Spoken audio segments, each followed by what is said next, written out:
Hello. Hello, welcome back.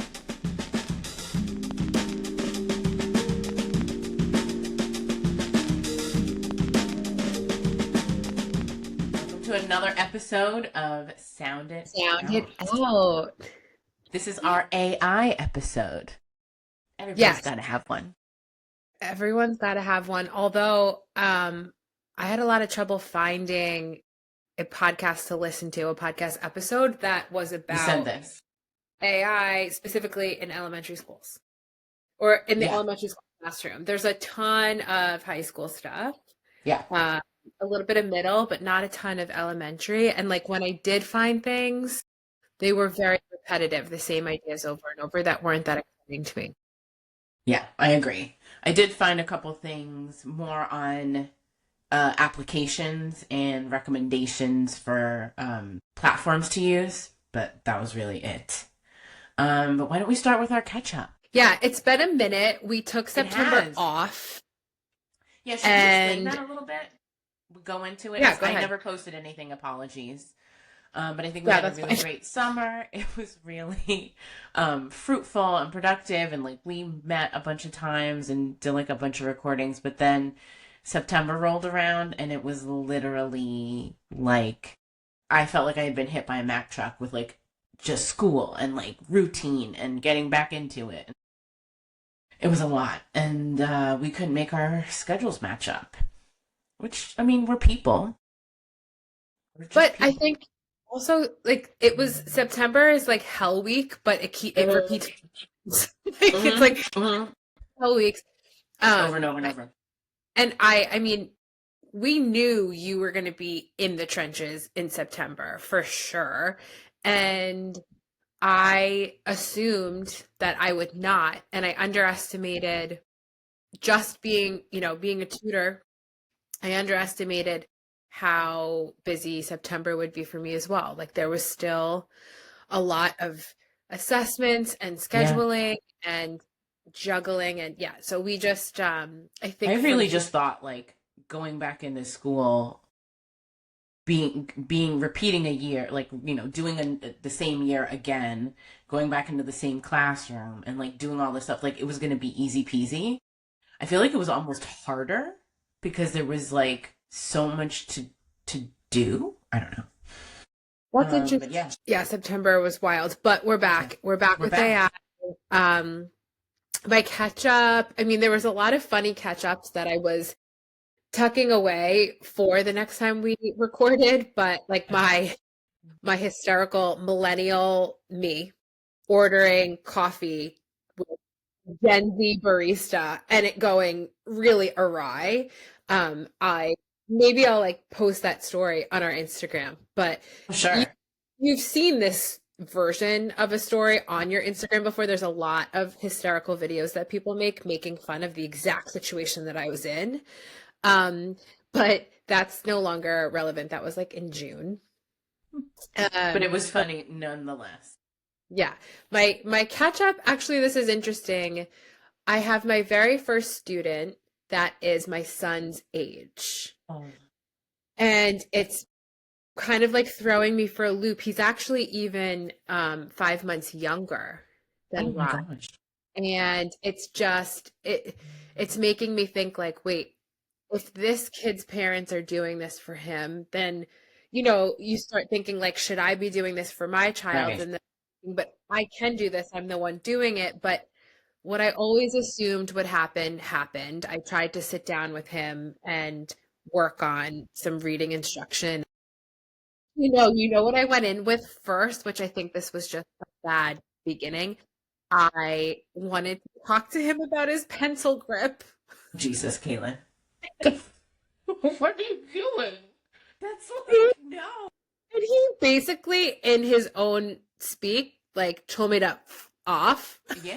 Yeah. That's like going into a doctor's appointment and then putting the thermometer straight into your butt. No. Right in the butt. No, and then I was like, wait, no, listen. And I'm like, make a circle with your pointer and your thumb, and then tuck everybody in. And he was like, oh my God, I'm not doing that.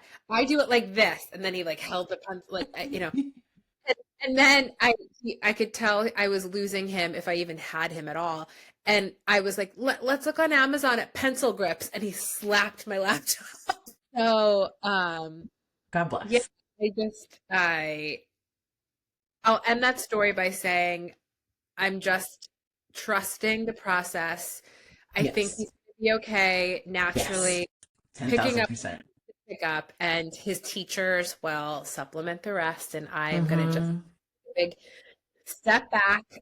So cool, chill me. My other chem stuff is that I wear perfume now, and that's a big Oh, deal. I didn't wear can perfume my we? whole never. And Wow. I went on a journey of like these scent discovery boxes trying to find my scent. This has been like a year in the making. And I finally settled on the perfume brand Fleur, Phlur.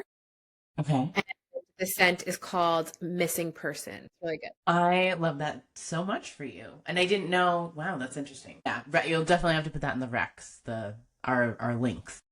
Well, it's nice too, like, you know that feeling when it's been a long day, maybe you made plans to go out and you no longer want to, but there's Hmm. something about throwing on some lipstick and then putting on a little perfume that's Yeah. okay. It's Yeah. just a yeah, It's nice. I feel like it's also like very chic to smell nice. Like you smell people who walk by you and it's like, oh, they have their lives put together because they put on a scent. totally, Like, 100%. yeah. Yeah. Yeah. Like my scent is like my deodorant and whatever. Yeah. Yeah. So go get a Yeah. discovery set. It's really fun. Yeah. I'm excited. That's really cool. All right. My catch up is I'm back to school. Woohoo!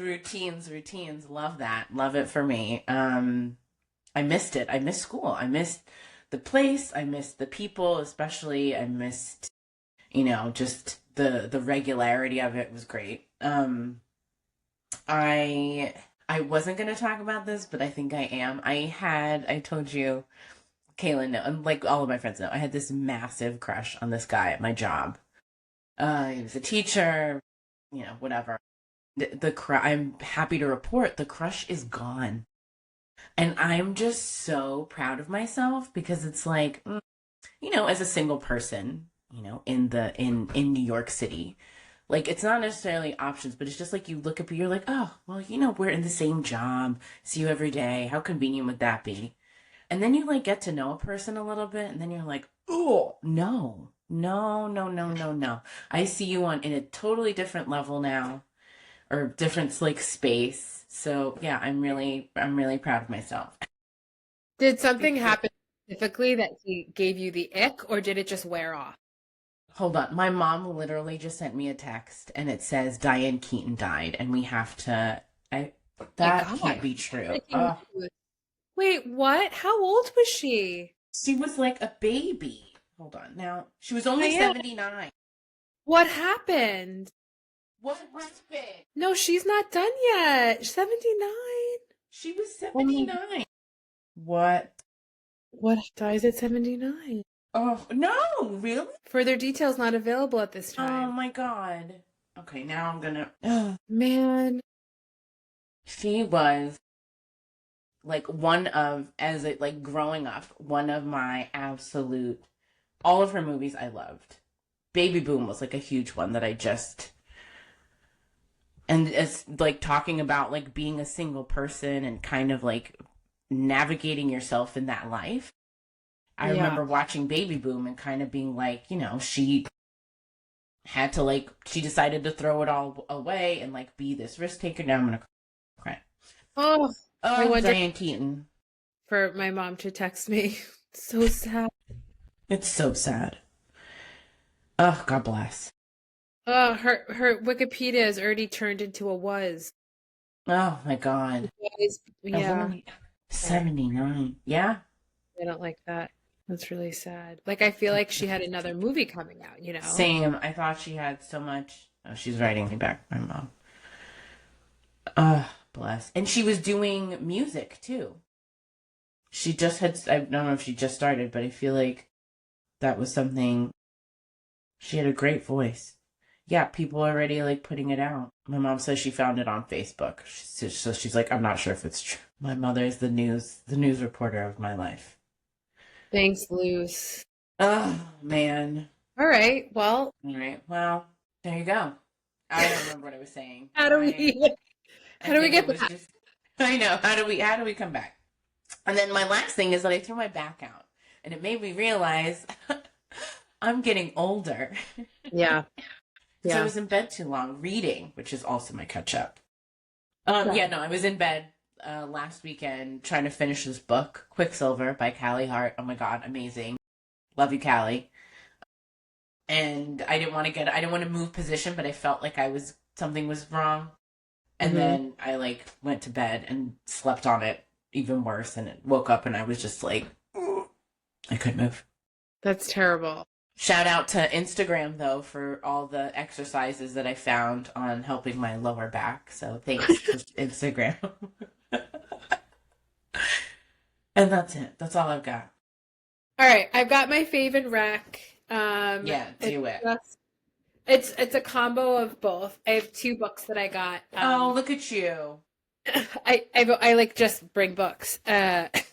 But these are really exciting. So I went on a bender of listening to podcasts that were about teaching red words or high frequency words, Oh, or nice. you'd like to call them, because I just I felt like I wasn't teaching them the best way I could be teaching them, Mm, and I found out I was correct. So there's two books. I ended up hearing these authors on a variety of different podcasts. One is called Making Words Stick, and okay. it's by Molly Ness and Katie Pace Miles. It's a four-step instructional routine that is focused on powering up orthographic mapping. So, Mm, how the brain is mapping these words and how to, like the title says, to really make them stick. Um, Very quick outline. The They talk about how the brain maps words is orthographic mapping. What happens to the brain when we do map words. And so you get all of that background, and then it gives you these four steps to help the brain map the words. And the steps wow. are, yeah, the steps are see and say. So, like, see the word and say the word, Mm, segment the word and spell it. So, even if it's, red words are notorious for being red words because they don't follow the rules of phonics. And you still should map out your words even if they're breaking the rules. So, like, the would be uh. You're putting the T in the box where the sound is, and you're putting the mm, E in the box where the sound is, and then you're talking about how, oh, there's the rule breaker, and then you study and suss out. So you're actually talking about the meaning of the word, mm, pulling it apart, and then search and stick. I didn't really get into that part. I think it's quite literally like a word hunt of searching for the word. mm, Now, this actually connects to my other fave. The study and suss out section is hard when you're working with younger kids and you're doing red words such as the. Like, there's not a right. definition really for the. Right. So this book, it's like a textbook, is called Ooh, High Frequency Word Project. And this is written by Rebecca Lovelace and Fiona Hamilton. And it's literally, it explains. So if you open up to a page, it gives you a red word. wow. Instead of saying to kids like, yeah, it's a rule breaker, you've got to memorize it, English is crazy, they're very like, hey, no, let's stop telling kids that English is crazy and makes no sense. There are stories, or little tales, they call them, that explain how the word, its origin story, and like Mm, why it's spelled the way it is. And it helps you give meaning to these difficult to define words like there and they. So I just turned to the page they, and it says, tell the tale. The word they started being used in a period of time called Middle English, and it came from no, probably not, Old English. It's believed to have come from across the sea where people spoke Scandinavian languages such as Old Norse and Old Swedish. This word is another pronoun that was used to take the place of more than one person, blah, blah, blah, blah, blah, keeps going and going. Um, That's really great. it's nice. And like some of my kids that I work with, when I ask them if they'd like to hear the tale of how a word came to be, they're like, no, please, definitely not. And then there are other kids that are like, yes, can you send my mom the link to this book? Like, Yeah, I want that book. yeah. So it's pricey. It's like textbook prices. It was like, I want to say $80. Wow. But I think it's really good to have Yeah. maybe not personally, maybe like if you're teaching, maybe your grade Right. share it. Yeah. But yeah, two really great books that make Those are things just make amazing. sense. Yeah. The first one reminds me of the morphology three-step routine, or the three-part drill, because Hmm. that's a huge part, which is, again, but it's for older kids. I love that. Yeah. I'm And definitely gonna look at both. we love steps, right? Like the kids do. Yeah. Yeah. Yeah. I need a routine. Amazing. Oh, those are great. Well, I have nothing else to share. I can tell my little smutty story, um, which is also about books, but it's not exciting. Just that I've been reading all year since we started this podcast. Actually, I've been reading all of these, like, you know, romanticy books, and I've loved them, and it's just taken me on a journey. Because, like, after you've worked, 7 hours in a classroom or whatever at school with all these children, and I love my job, but it's like you just need to, like, get away. Yes. Um, so I've been loving, like, reading at night. I've so much so I've stopped watching, like, Bravo. Like, I Yes. haven't. It's been crazy. Like, I haven't. I'll watch certain things. Like, I'm watching Salt Lake City because I have to, because it's amazing. But it's, I've just been reading. So I finished this last book, and I was like, okay, that's it. I'm done. I'm going to go back to reading all the classics. So I was like, I'm going to start Wuthering Heights, which, I mean, yes, the story is a little crazy, but it is one of the best written, like, gothic, like, love stories. Yeah. Um, and I started reading it, and it's literally like I'm reading it in Spanish, because it's like you have to translate it in your head. Like, there's a whole, like 2 or 3 sentences that describe this man, and basically all he's saying is that he's moody. Like, the guy is saying, like, oh, this old man is moody, but he says, like, all of this, like, he literally says, like, the countenance on his face tells me that, from sunrise to sunfall, his stomach is sour, and I'm like, that is beautiful, but at 10 o'clock at night, and I need a bedtime story, I can't do that right now. So I'm like, I'm gonna go back. I've decided this is gonna be my year of romanticy, of smut, and I'm leaving the literature aside, and I will go back to my smutty romances. Yeah. My teacher Good for brain, you. because I need that. I can't. Yeah. Yeah. It's Do the too serious much. stuff in the summer. What? Do the serious stuff in the summer and like, Yeah. When I have time and I can sit and I can read and, like, whatever. But now I just need quiet, throbbing totally. things. All Okay. right. Oh, on We that can note, move on. Let's move back. yeah. Let's move into our main idea,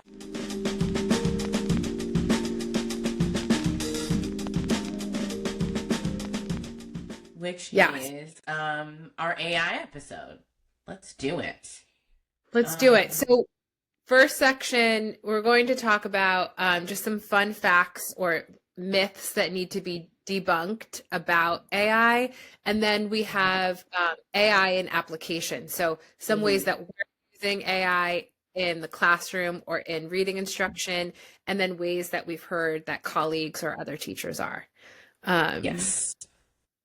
so, I'll kick off with a myth to bust about AI, which I originally heard from you, which was that AI, or when you ask ChatGPT a question, each time you interact with chat, you're using at least one Poland Spring bottle's worth of water. 16 ounces of water. Yes. Thank you. Straight from the source. Yeah.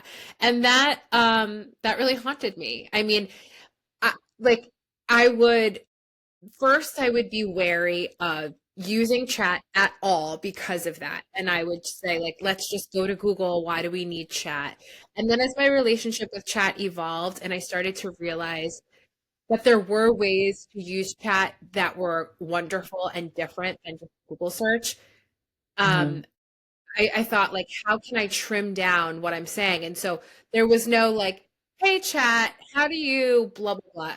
Thank you so much. It was just like, to the point, you know? And I actually was concerned about, because I heard a lot of people doing that, cutting out the niceties, cutting out the greetings, and just Yeah.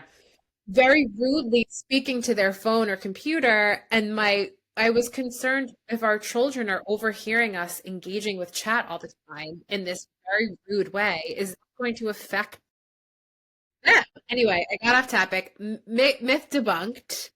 Um, Chat does not literally use a bottle of water.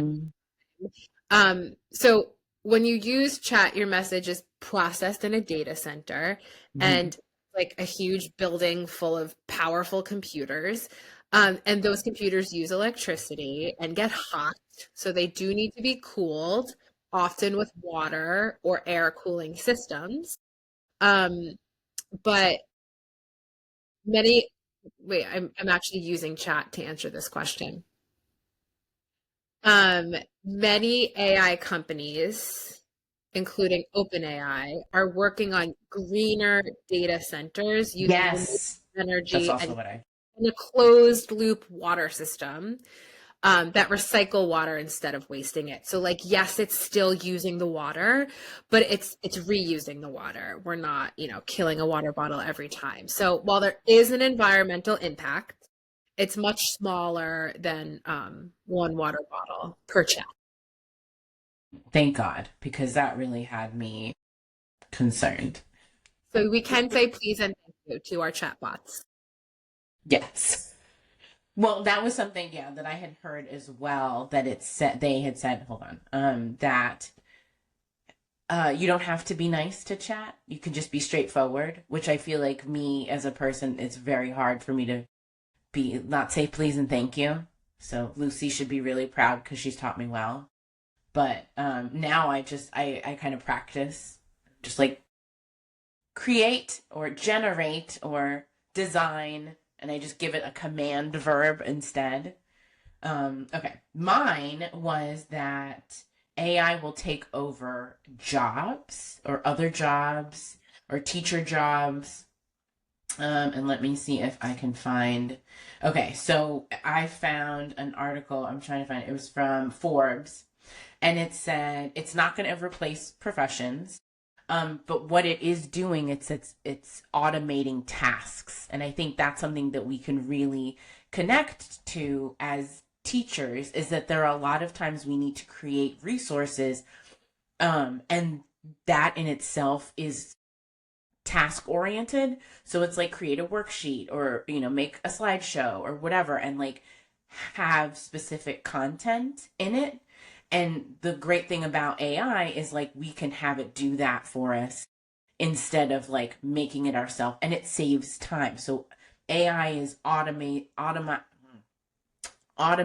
tasks and optimizing workflow, um, and keeping us more productive, right? Because I feel like especially in education, there comes a time where it's like you don't have the time because you're juggling all the things that you're juggling in that like 7, 8 hour day, that you literally just need somebody to be like, boom, here it is. Like, take this, fix it. Like, I've done the hard part, which is like create the text box, color it purple, change the font. So it's somebody's done that already for you, and then you can go in and go, okay, I can adjust this.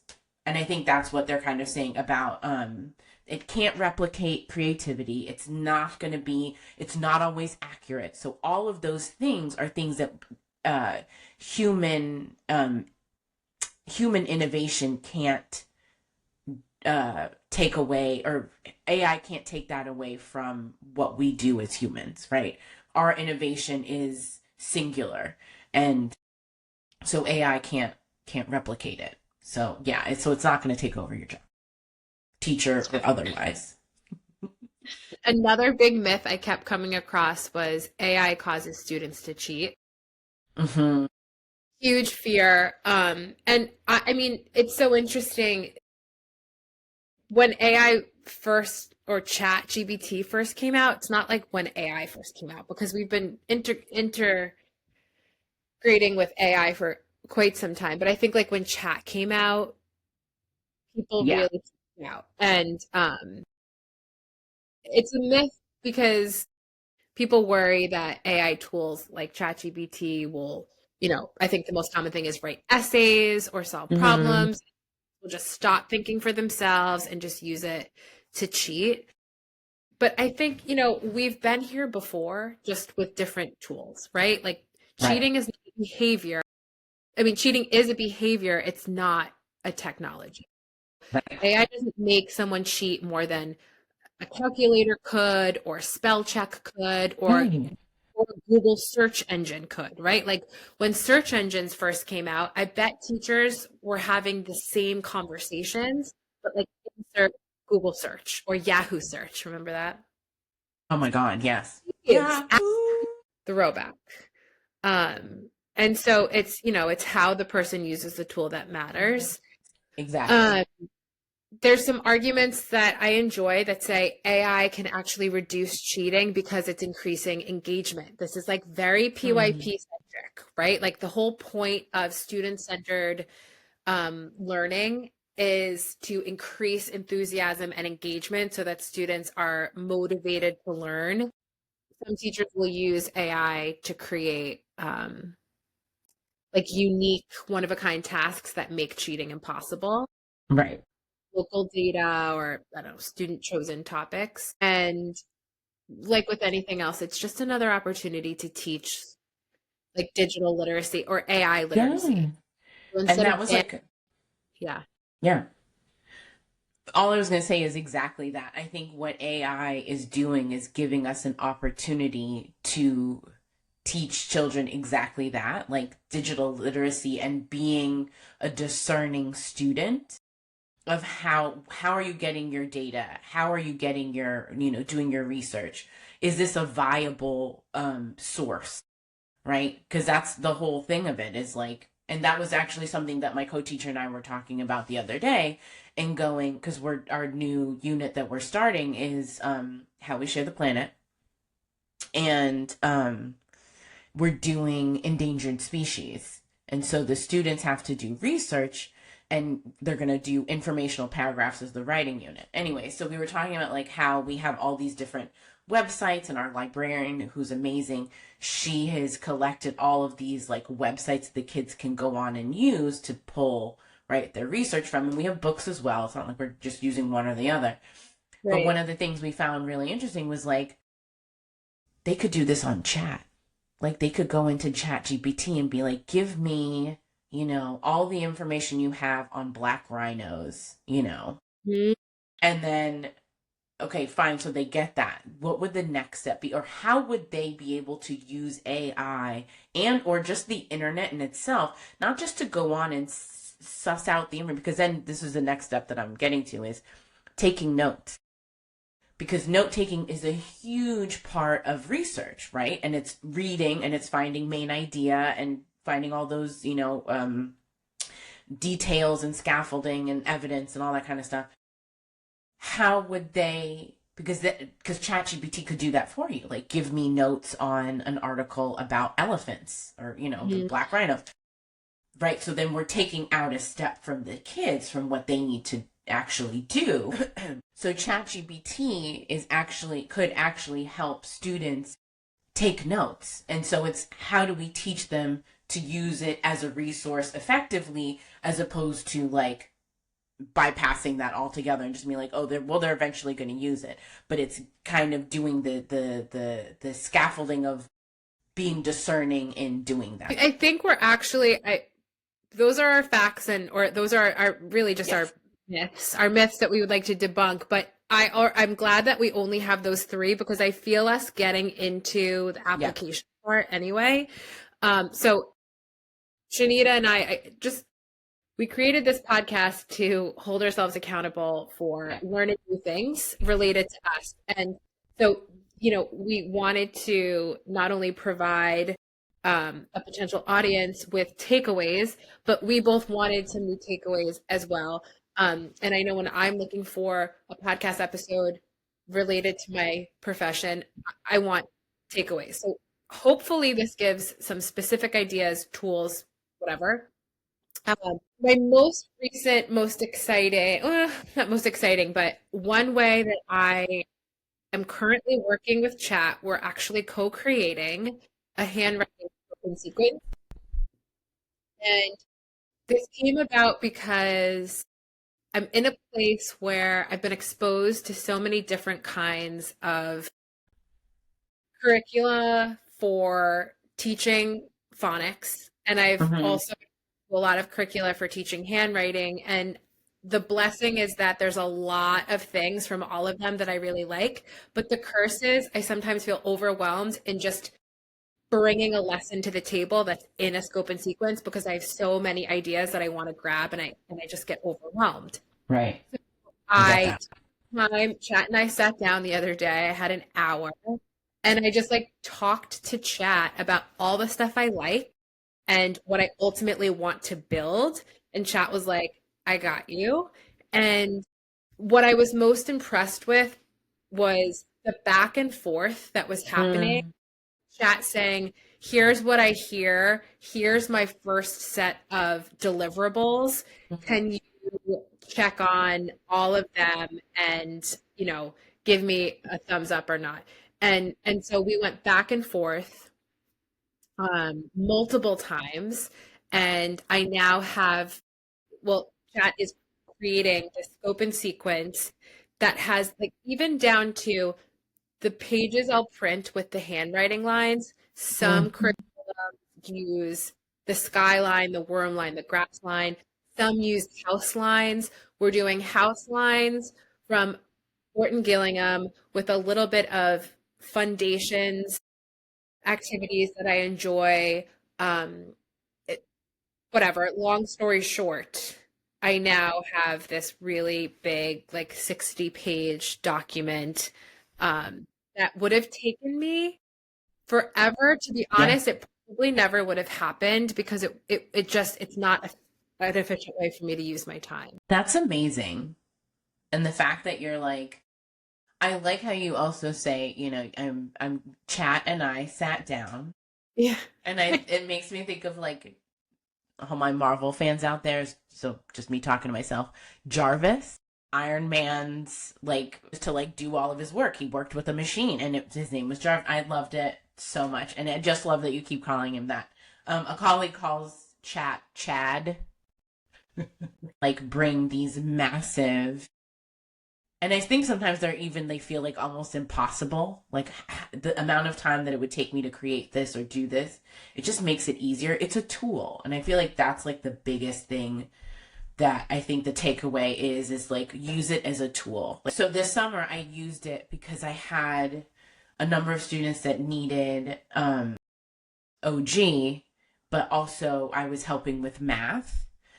I I created all of these stories that were decodable, that were like mysteries that had math problems in them. So if we were, and Chad and I sat down and I said, like, for this one kid, and he loves a mystery story. And he loves mysteries and he loves sports. So, like, I did that. And I just went into chat. I said to Chad, I'm like, listen, I have this kid. I'm like, loves sports. Can you generate or can you create a story that combines soccer, place value, addition and subtraction, with 3-digit numbers, and make it so that all of the clues are in like different paragraphs, so like in different parts of the story, and then at the end he has to add up all of the things, and if he's done or put them all together in some way, and if he's done that correctly he'll get the correct answer and then Yes. solve the crime. And Yes. they were amazing. Loved it. Had the best, and he loved it too.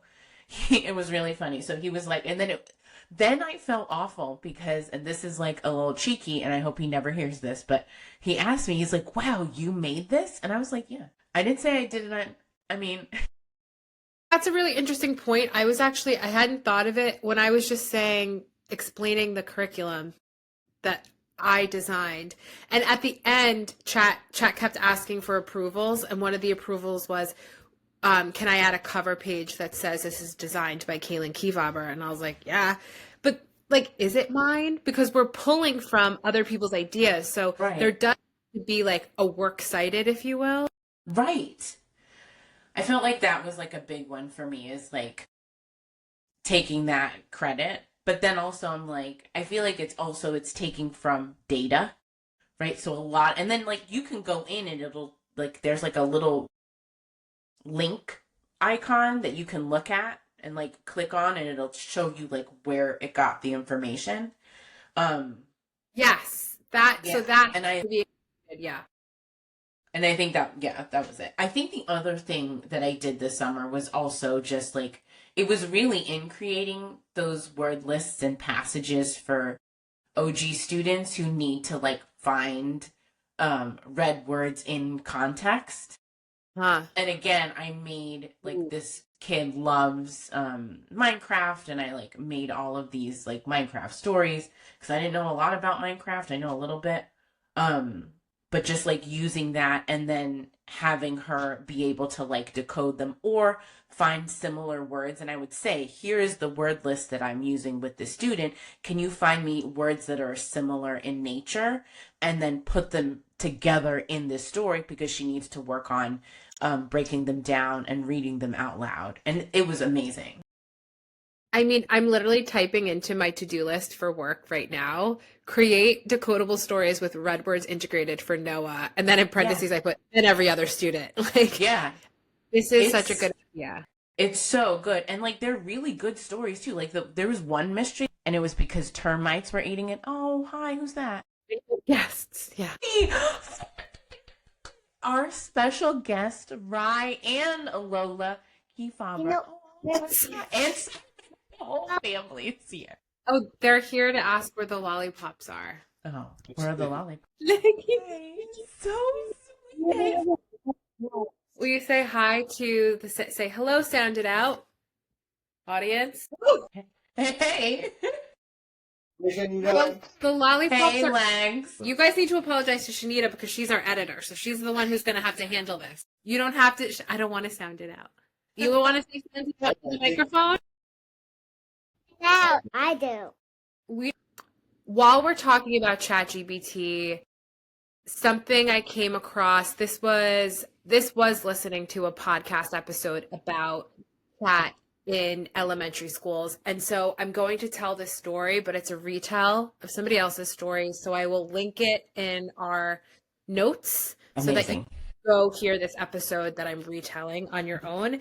But a technology, what's the role? Like what was the technology director? I mean, I'm thinking Yeah. of who was our from Pine? What's his name? Adrian. Greg? Oh, Adrian, the More design. than Adrian, not a Greg, but an Adrian. Oh, shout out to both of them. The tech teacher, what have you.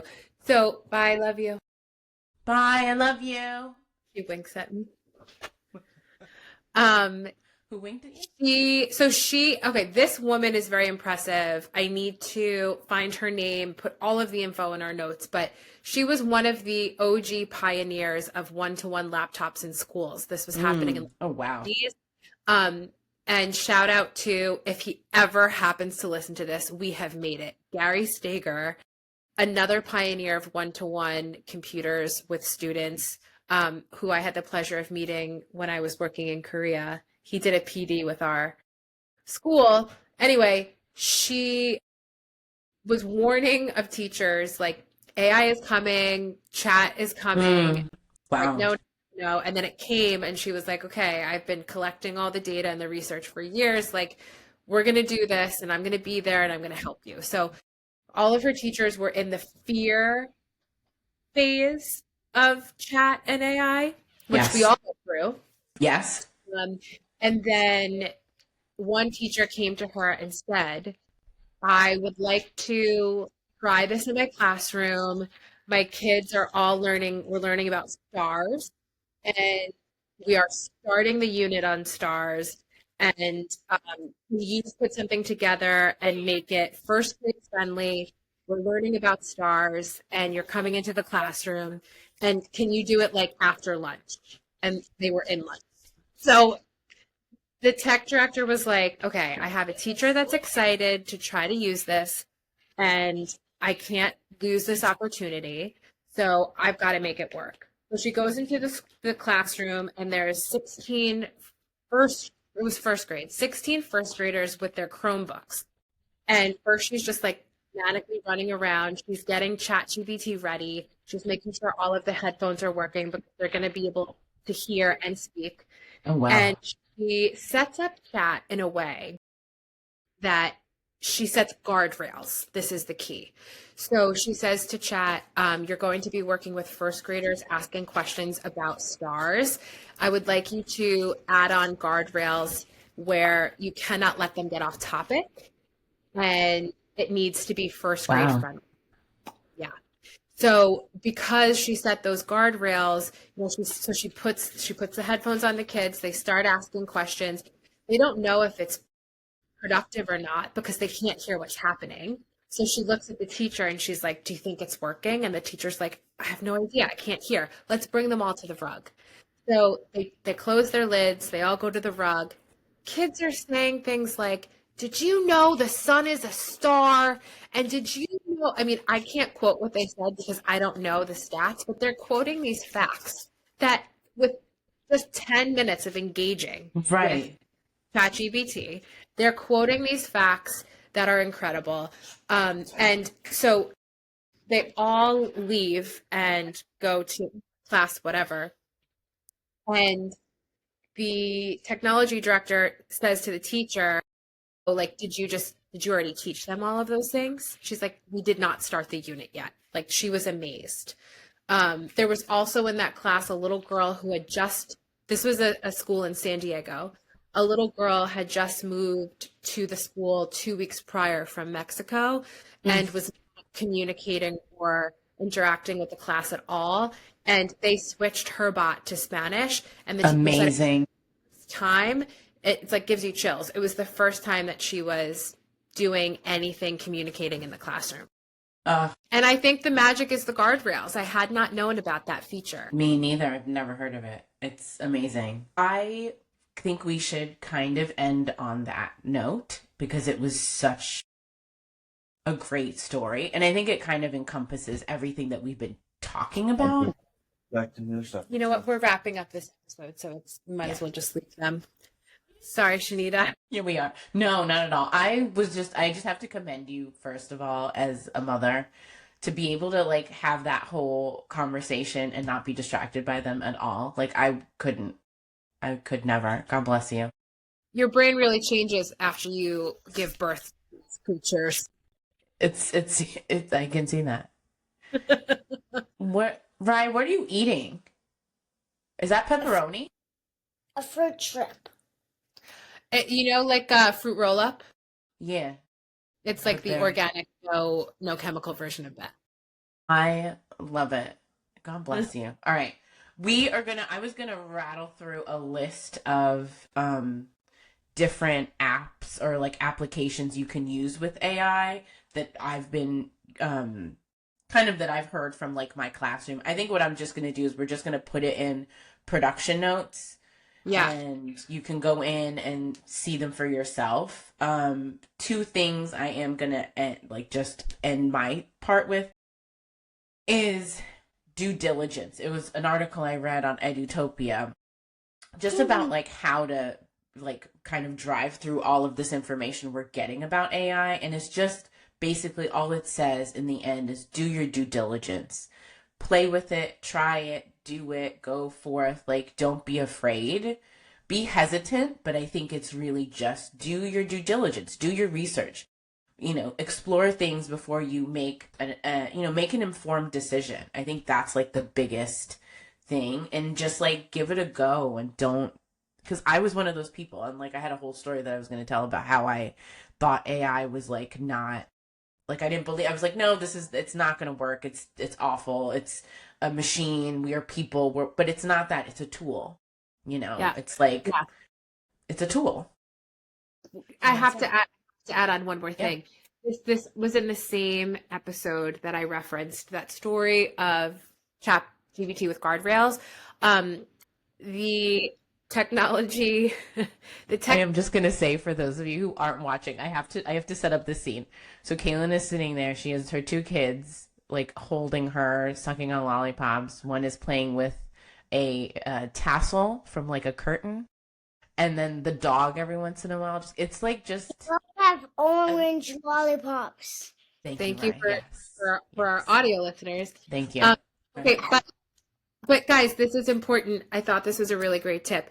So this same technology coordinator was using AI with children, or ChatGPT with children, and somebody asked if Abraham Lincoln owned slaves, and information was incorrect that he did own slaves. And that's a whole other podcast episode. But the point is, before you give AI or an AI tool to a student, ask it about something you know really well. So if you're a history teacher, ask a bunch of questions related that you know well, and make sure it's accurate and sounding, good. Yeah. Yeah, we're not 100% sure. Like, again, when we first got Ask Jeeves, we weren't assuming everything Jeeves told us was correct. Right. And I also feel like that was like another thing in one of the articles, and we can include all of the Mythbuster articles that we found. One of them was that AI is always correct, and that's not true. And ChatGPT tells you every time you put in a prompt at the bottom, like, ChatGPT makes mistakes. So to always keep that in mind. And yeah, just again, do your research, do your due diligence. Don't leave it all in the hands of, AI. But I thought that was amazing. That was a great Ron, episode. love you. Yeah. To do a lot of work to do in the notes, a lot of resources to add. Yes. But I think the fact that I was literally taking notes while you were talking about things that I want to implement next week is a good sign. It is. And no, I think there's a lot. I'm going to go back into your notes, and I really want to, I don't listen to podcasts, even though she's on one.